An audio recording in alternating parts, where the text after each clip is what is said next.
Hello. In this lecture, I am going to discuss about phase diagram of cupronickel and the application of phase diagrams. This is a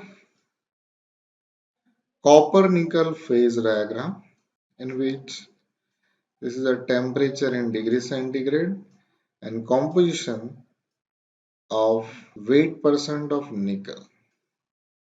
Zero means 0% nickel and 100% copper. Here 20% nickel and 80% copper, 40% nickel and 60% copper.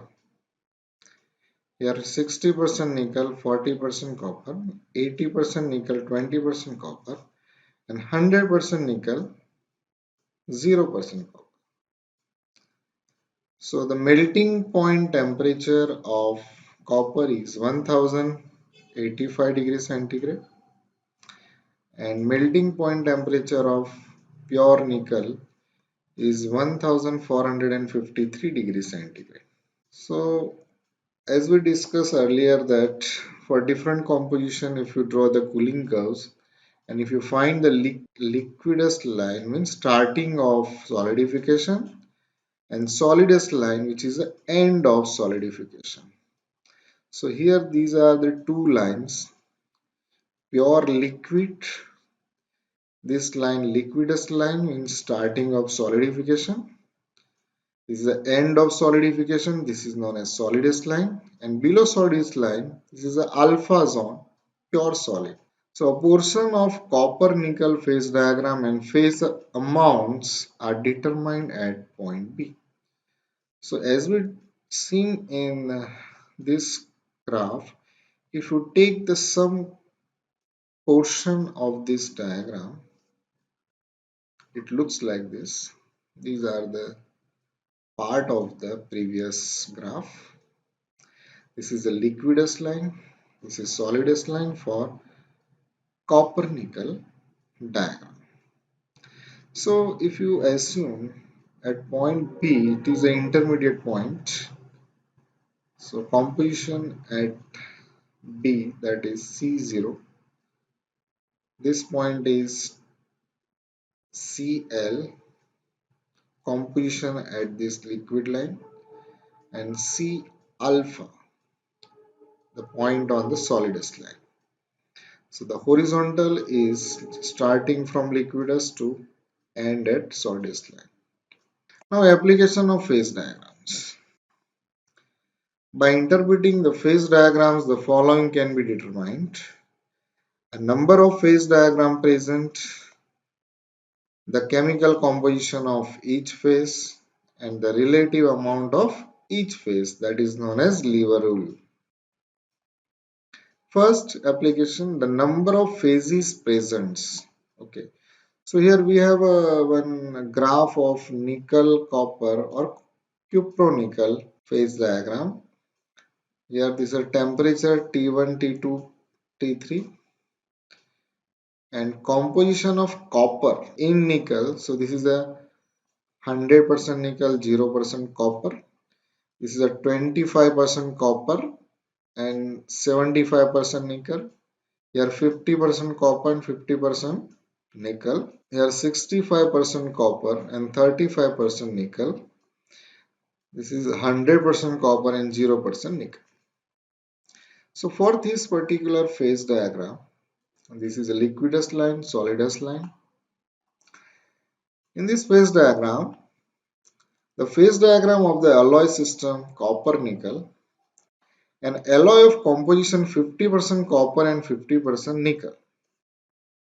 So at T1, if we see that at 50% copper, this is our vertical line 1, 2 and 3. 1 is in the solid phase, 3 is in liquid phase and 2 point is in between solidus and liquidus line.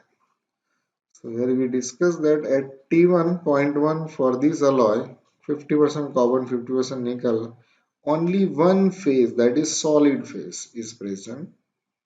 At T2 at this temperature For the same alloy, two phases liquid and solid are present, and at T3, for the same alloy, only one phase, liquid phase, is present. So this phase diagram represents the number of phases present at particular composition of the metals.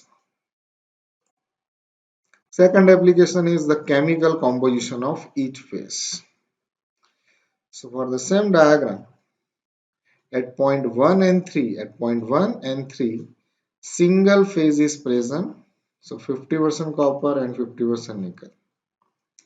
At point 2, two phase liquid and solid, and each phase can have a different composition. Horizontal line at temperature T2. This is a horizontal line at T2. That is T2S is known as tie line, which intersects solid S curve at M and liquid S line at N.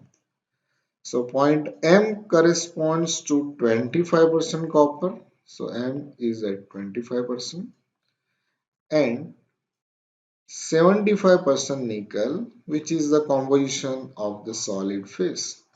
And point N has a 65% copper and 35% nickel, which represents the composition of liquid phase. So a phase diagram can represent the composition of each phase. And third application is the relative amount of each phase, that is known as lever rule. Okay. So in this two-phase region, we can determine the relative amount of each phase that is present from the phase diagram using a relationship called lever rule. So this is one lever and this is a fulcrum of that lever. So 2 point is known as fulcrum. So if you apply the load at N, that is W2, and the load at M is W1. So the lever rule is that when you apply the moment W1 into M2, that moment is equal to moment by W2 into M. So this is a clockwise moment, this is anti-clockwise moment, and both must be same. Both must be balanced. So this rule is also applicable in the phase diagram. The percentage of solid present. So at this point too, if you want to find how much percent solid and how much percent liquid present, it can be found with this rule. The percentage of solid present, so you have to 2n divided by mn into 100. So at n 65% copper, so and at m 25% copper. So 65 minus 50 and 65 minus 25 multiply by 100. So we will get 37.5%. Okay.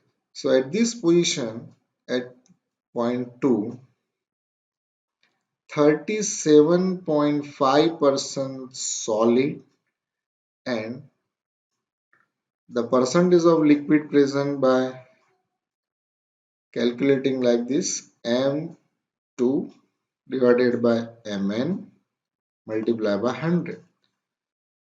So M2 is equal to 50 minus 25 and Mn is equal to 65 minus 25 multiplied by 100. So we will get 62.5%. So at point 2, 62.5% is still liquid and 37.5% is solid. So the phase diagram can give the information about the relative amount of each phase present. So thank you very much for watching this video.